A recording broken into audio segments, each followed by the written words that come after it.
کہ میرے بچے کا جسم غلاظتوں سے پاک تھا، جسم پر لباس اور کپڑا لپٹا ہوا تھا، اور وہ اپنے گھٹنوں کے بل اپنے سر کو سجدے میں رکھ کر یوں کہتا تھا، رب حبلی امتی، رب حبلی امتی، رب حبلی امتی۔ تم اتنی آسانی سے میلاد بند کرا دو گے؟ وہ آ کر ہمیں نہ بھولے اور ہم انہیں بھول جائیں؟ وہ نبی ہو کر ہمیں نہ بھولے، ہم امتی ہو کر؟ یارو لوگوں کے سہارے بہت ہوتے ہیں، ایک نہیں تو دوسرا، دوسرا نہیں تو تیسرا۔ ہم سے ہمارا سہارا مت چھینو، ہمارا تو ایک ہی سہارا ہے، قبر میں، حشر میں، ہر جگہ۔ ہم سے ہمارا سہارا مت چھینو۔ تمہیں نہیں منانا تم نہ مناؤ، ہمیں منانے دو، کیونکہ وہ ہمارا سہارا ہے جی، وہ ہمارا، وہ ہمیں یاد کیے، ہم انہیں یاد کریں جی۔ میلاد بھی کوئی بھولنے کی چیز ہے؟ اور صرف اس وقت یاد نہیں کیا، ساری زندگی یاد کرتے تھے۔ امی جان عائشہ صدیقہ کہتی ہے، جب امت کے گناہ یاد آتے پوری پوری رات کھڑے ہو کر امت کے لیے دعا کرتے، حتیٰ کہ پیر سوج جاتے، پیروں میں ورم آ جاتے۔ ایک دن بیٹھ کر نماز پڑھ رہے تھے، میں نے پوچھا، آقا آپ بیٹھ کر نماز پڑھ رہے ہیں؟ فرماتے، عائشہ میری امت کے غم نے مجھے بوڑھا کر دیا ہے۔ وہ رسول جو قبر میں رکھنے کے بعد بھی ہمیں یاد کرتا، اس رسول کو ہم بھول جائیں جس نے اپنی اولاد سے زیادہ اپنی امت سے پیار کیا۔ امی جان عائشہ صدیقہ خود فرماتی ہیں، ایک مرتبہ میں نے دیکھا کہ سیدہ فاطمہ آئی، آ کر بیٹھ گئی، کہا بابا میں تو آپ کی لخت جگر ہوں، آپ معراج پر گئے، اللہ نے آپ سے بہت سی باتیں کی، آپ نے کسی کو نہیں بتایا، کچھ راز کی بات مجھے تو بتائیے۔ آقا فرماتے، بیٹی ایک بات تجھے بتا دیتا ہوں، جب میں اپنے اللہ کے قرب میں پہنچا تو میرے اللہ نے مجھ سے کہا، حبیب مانگ، کیا مانگتا ہے؟ توجہ آپ کی، مانگ کیا مانگتا ہے؟ 70,000 مرتبہ کہا، مانگ کیا مانگتا ہے؟ سیدہ مچل گئی، پھر بابا آپ نے کیا کیا مانگا؟ فرماتے ہیں، بیٹی وہ 70,000 بار کہتا رہا، مانگ کیا مانگتا ہے؟ میں ایک ہی چیز مانگتا، اللہ میری امت کو میرے حوالے کر۔ 70,000 کے جواب میں 70,000 بار کہا، میری امت کو میرے حوالے کر دے، تو میرے اللہ نے کہا، حبیب غم نہ کرو، قیامت کا دن تیرے اختیار کے ثبوت کا دن ہوگا، میں تیری امت کے گناہ نہ دیکھوں گا اور تیری امت کو تیرے صدقے بخش، تو جسے چاہے گا جنت عطا۔ اب مجھے آپ سے اختتام پر اتنا کہنا ہے، جو رسول پوری پوری رات آپ کو مجھے یاد کیے، بڑے اچھے ہم لوگ، اپنے گناہ ہم خود جانتے ہیں، اپنی راتیں ہمیں خود پتا ہے، ہمیں دن اپنے خود پتا ہے، ہم وہی ہیں حجام کی کرسی پر بیٹھ کر کے داڑیاں گٹروں میں پھینکتے ہیں، ہم وہی ہیں شادیوں پر ہمارے یہاں ڈی جے بجتے ہیں، ہم وہی ہیں ہماری صبح نماز فجر قضا ہونے سے شروع ہوتی ہے، ہم وہی ہیں ہمارے گھروں میں سیریلوں کے بہانے فجر بجتے ہیں، ہم وہی ہے ہماری بیٹیاں بے پردہ گھومتی ہے، ہم وہی ہے نماز کو چھوڑ کر اس نبی کی آنکھوں کی ٹھنڈک بھی چھیننے کی کوشش کرتے ہیں، جس رسول نے کہا میری آنکھوں کی ٹھنڈک نماز میں ہے، جس رسول نے طائف میں پتھر کھا کر نماز کا پیغام تمہارے گھر تک پہنچایا،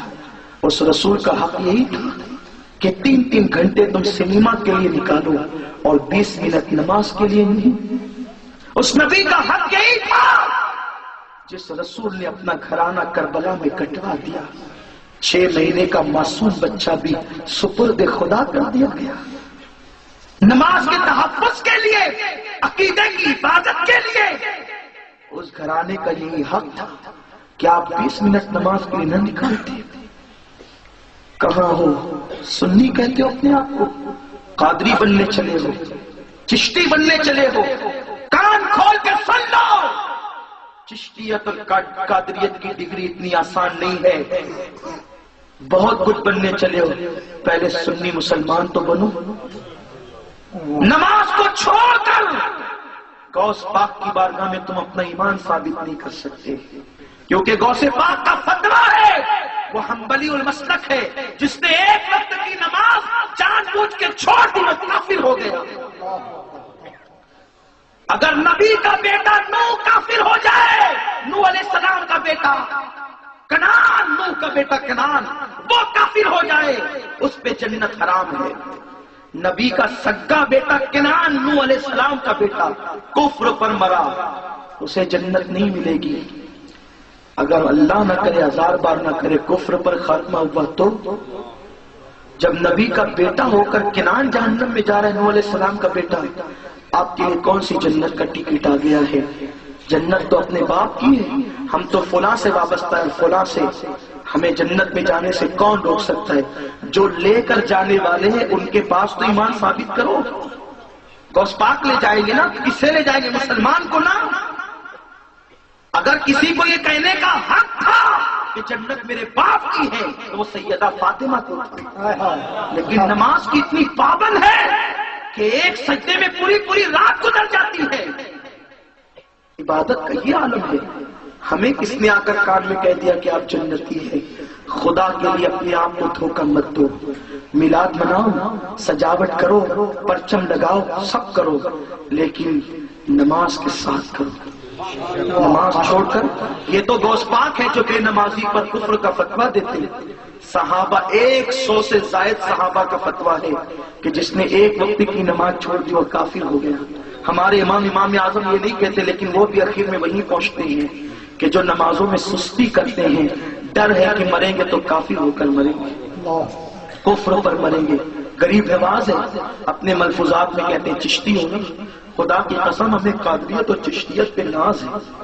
یہ نسبتیں ہمارے لیے نجات کا ذریعہ کب؟ جب نسبت قائم رہے گی تب۔ نوح علیہ السلام کا بیٹا کافر ہوا تو اللہ نے کہا لیس من اہلی، اب یہ تمہارا بیٹا نہیں رہا۔ تو جب سگا بیٹا کافر ہو جائے تو اللہ کہے کہ یہ تمہارا بیٹا نہ رہا، تو چشتیت اور قادریت میں مرید ہونے والے اللہ نہ کرے نماز کو چھوڑ کر اگر کفر پر مرے تو غریب نواز کب اپنائیں گے؟ سرکار غوث پاک کب اپنائیں گے؟ وہاں تو ایمان والا کتنا بھی غیر گزرا ہوگا انہیں لے کر کے جائیں گے۔ غریب نواز کا موقف کیا ہے؟ غریب نواز اپنے ملفوظات میں فرماتے ہیں کہ قیامت کے دن جانوروں کو حکم ہوگا کہ وہ شکر کرے اللہ کا۔ اونٹ عرض کرے گا اللہ تیرا شکر ہے تو نے مجھے اونٹ بنایا، گھوڑا نہیں بنایا۔ گھوڑا کہے گا اللہ تیرا شکر ہے تو نے مجھے گھوڑا بنایا، گدھا نہیں بنایا۔ گدھا شکر کرے گا اللہ تیرا شکر ہے تو نے مجھے گدھا بنایا، کتا نہیں بنایا۔ کتا کہے گا اللہ تیرا شکر ہے تو نے مجھے کتا بنایا، خنزیر تو نہیں بنایا، سور تو نہیں بنایا۔ سور کہے گا اللہ تیرا شکر ہے تو نے مجھے سور ہی تو بنایا، انسان بنا کر بے نمازی تو نہیں بنایا۔ کس بلا کی میں سے ہے سرشار ہم، دن ڈھلا ہوتے نہیں ہوشیار ہم، ہنسنے مسکرانے کی بات نہیں ہے، زندگی پہلی اور آخری بار ملی ہے، پہلی اور آخری بار، اس کے بعد کوئی زندگی تمہیں دنیا میں نہیں ملے گی۔ جو چیز پہلی اور آخری بار ملی ہے نا اس کو غنیمت جانو۔ مر کر اگر اللہ سے 2 رکعت پڑھنے کی اجازت چاہو گے اللہ 2 رکعت پڑھنے دے، دنیا میں جا کر اللہ فرمائے گا جب بھیجا تھا اب وقت نہیں دیا جائے گا۔ جنہوں نے نماز کی اہمیت سمجھی وہ مولا علی کہتے ہیں اگر میرا اللہ مجھے اختیار دے کہ میں نماز پڑھوں یا جنت میں جاؤں تو میں جنت میں جانے سے زیادہ نماز کو ترجیح دوں گا، کیونکہ جنت میں میری خوشی ہے، نماز میرے اللہ کی خوشی ہے۔ کہاں ہو؟ کس بلا کی میں میرے آقا فرماتے ہیں جب مسجدیں تعمیر ہوتی ہے محلوں میں، شہروں میں، علاقوں میں، اور لوگ نہیں جاتے مسجد میں، تو رات کی تاریکیوں میں مسجد اللہ کی بارگاہ میں عرض کرتی اللہ جنہوں نے مجھے ویران کر دیا تو ان کے گھروں کو ویران کر دیا۔ جس قوم کے لیے مسجد بد دعا کرے وہ قوم عزت کیسے پائے گی؟ آپ کہتے ہیں مسلمان جلائے جا رہے، مارے جا رہے، کاٹے جا رہے، کیوں؟ مسجدوں کی بد دعا۔ بدلو، تبدیل کرو۔ نماز وہ ہے جس سے سکون ملے گا، دنیا میں عزت ملے گی، وقار ملے گا۔ بدلو، گناہوں سے توبہ کرو۔ میلاد اس لیے آ رہی ہے تاکہ ہم اللہ کی بارگاہ میں پلٹ جائیں۔ آج پلٹ جاؤ، مر کر پلٹو گے نا تو پچھتاؤ گے، جیتے جی پلٹ جاؤ۔ بڑے عقل مند ہیں وہ لوگ جو زندگی میں پلٹ جاتے ہیں. پلٹو، سچی توبہ کرو. نماز کی برکت سے زندگی پرسکون ہوگی، پروقار ہوگی، رزق میں برکت ہوگی، عمر میں برکت ہوگی. اللہ سکون کی نیند عطا فرمائے گا. میرے آقا فرماتے جو لوگ نماز چھوڑ دیتے ہیں اللہ ان کی نیند سے چین اٹھا لیتا ہے. بے نمازیوں کے گھروں سے برکت اٹھ جاتی ہے. جب اذان ہوتی ہے تو روئے زمین کی پوری دولت سمیٹ کر مسجد میں لائی جاتی ہے. جو نماز پڑھتے ہیں اللہ روزی بھی دیتا ہے، روزی میں برکت بھی دیتا ہے. جو نماز نہیں پڑھتے ان کو صرف روزی ملتی ہے، برکت نہیں ملتی. توبہ کر لو، پلٹ جاؤ. اللہ مجھے آپ سب کو نمازوں کی توفیق عطا کرے. اللہ ہم سب کو نمازوں کا پابند بنائے. آج عہد کر لو، جان چلی جائے گی کبھی نماز نہیں چھوٹے گی. تو انشاءاللہ پھر ایک دن وہ آئے گا کہ آپ لوگوں کو بتاؤ گے کہ کوئی قادری فقیر آیا تھا، اس کے کہنے پہ ہم نے میلاد کے اجلاس میں توبہ کی تھی، نماز کے پابند بنے تھے، اس دن سے آج تک نماز کی پابندی کر رہے ہیں. مسجدوں کو ویران مت کرو، آباد کرو. میلاد کا پیغام یہ ہے، حضور ویران کرنے نہیں مسجدوں کو آباد کروانے آئے تھے. اس کے لیے حضور نے بڑی محنتیں کی، بڑی کوششیں کی ہے. اللہ ہم سب کو توفیق عطا فرمائے. میں اپنی گفتگو نہیں پر نہ